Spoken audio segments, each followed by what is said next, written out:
देवराज चंद्रा जी। राधे राधे महाराज जी। महाराज जी, बच्चों के अच्छे बुरे संस्कार के उसके माता पिता उत्तरदायी हैं, लेकिन जब घर में, स्कूल में, टीवी। दो बातें हैं। एक तो उस बच्चे का पूर्व जन्म का संस्कार, और दूसरा नवीन संस्कार माता पिता। केवल माता पिता ही नहीं, ऐसे देखे गए माता पिता बहुत बड़े भक्त और पुत्र महान दुष्ट, पूरा दुष्ट देखा गया है। बहुत से ऐसे देखे गए कि माता पिता बड़े दुष्ट स्वभाव के, सब खान पान, और लड़का मतलब बिल्कुल साधु स्वभाव का।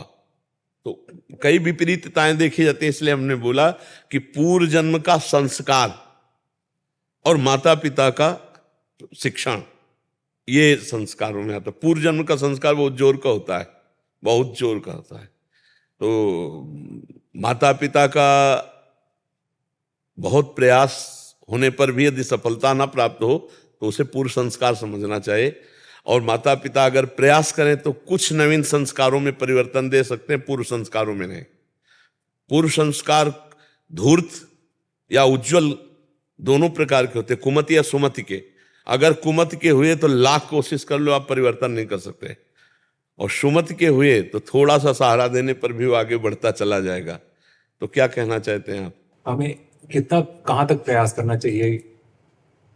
अभी शायद इसका उत्तर अभी मिल गया कि हम एक प्रयास कर रहे हैं, इसके बाद अगर हम असफल हैं तो समझते हैं पूर्व जन्म का संस्कार। इसको विवश करके सुनो भरत भावी प्रबल बिलखि कहो मुनिनाथ, हानि लाभ जीवन मरण जस अपजस विध्यान। एक हम उसको एक बार, दो बार, तीन बार, चार बार समझाते चले जा रहे हैं, फिर भी नहीं समझ रहा है। अब उसको भोगना है, अब उसको अपनी गति भोगनी। इसलिए वो आपके उपदेश नहीं मानेगा, वो अपने मनमानी आचरण करेगा। पूर्व संस्कार बहुत प्रबल होते हैं, विनाशकारी होते हैं। देखो भगवान श्री कृष्ण धृतराष्ट्र को भी समझा रहे हैं, दुर्योधन को भी समझा रहे हैं, कर्ण को भी समझा रहे हैं, लेकिन तीनों की समझ में आते हुए भी कुछ नहीं आ रहा। जो कह रहा है कि धर्म में प्रवृत्ति ले, तो भगवान भी दूत बन के गए, नहीं समझ में आया। तो माता पिता को ये, इसीलिए हम बीच में बोल पड़े थे कि उनको ध्यान रखना चाहिए कि पूर्व जन्म का आया हुआ जीव है, इसके क्या कर्म हैं। अगर वो आपकी बात नहीं मान रहा तो ज्यादा गुस्सा होने की जरूरत नहीं है। उसका पूर्व कर्म उसको नष्ट करेगा, उसको ले जा रहा है। आप केवल किसी, आपका भी कर्म है उसके संयोग से, तो आप दुखी या सुखी हो सकते हैं। अच्छे कर्म वाला तो देख देख के सुखी होंगे, बुरे कर्म वाला तो देख देख के दुखी होंगे, क्योंकि आपका भी कर्म उससे जुड़ा हुआ है। तभी आप पिता बने हैं आकर के। तो जहां तक हो सके बचाने की कोशिश करें, जब ना हो तो भगवान की शरण में हो जाए कि हे भगवान अब आप देख लो, मेरे बस की बात नहीं रही। तो फिर आगे जीव अपने कर्मानुसार फिर दुख सुख भोगता है। और आजकल के बच्चे तो माता पिता का कहाँ मान लें, ये कोई, हमें लगता है पूर्व जन्म का बहुत आपका भजन होगा जो आपका कहाँ मान ले आपका बच्चा। नहीं तो बड़े उद्दंड स्वभाव हो रहे हैं, जबकि विद्या से विनय आती है। तो डिग्रियां हैं लेकिन उद्दंडता बहुत है। ऐसे उत्तर दे देते हैं उद्दंडता पूर्वक, जहां मात पिता प्रभु गुरु के वाणी बिनहि विचार करी शुभ जानी, जहां प्रातः काल उठ के रघुनाथा मात पिता गुरु नावे। अब वो सब धर्म, कौन बेटा अपने माता पिता के चरणों में मस्तक रखता है? कोई बिरला ही होगा, नहीं तो चरणों में रखने की तो बात ही खत्म हो गई है। अब वो मोबाइल में देख रहे हैं, देखो आप अपना पढ़ाई का कार्य देखो, आप क्या गेम देख रहे हो, क्या ऐसे वो उल्टा जवाब दे देंगे, उनको डांट देंगे, अपने माता पिता को डांट देंगे।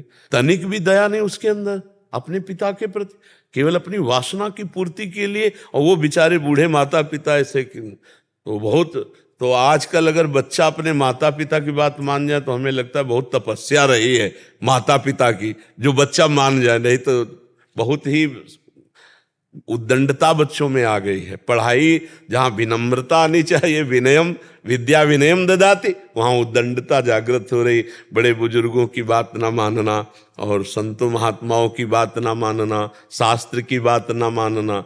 अब ये तो आज भगवान की असीम कृपा है कि हमारे नौजवान भाई कुछ हमारी बातें सुन रहे हैं और मान रहे हैं, ये हम भगवान की बड़ी कृपा मान रहे हैं। नहीं तो अपने बाप की नहीं मानते, हमारी क्या मान जाएंगे? हम तो बाबा जी हमारी बात क्या मान जाएंगे, अपने बाप की नहीं मानते। ये तो भगवान की कृपा कहो कि मान रहे हैं। तो जहां तक हो सके तहां तक अंतिम श्वास तक अपना प्रयास करना चाहिए।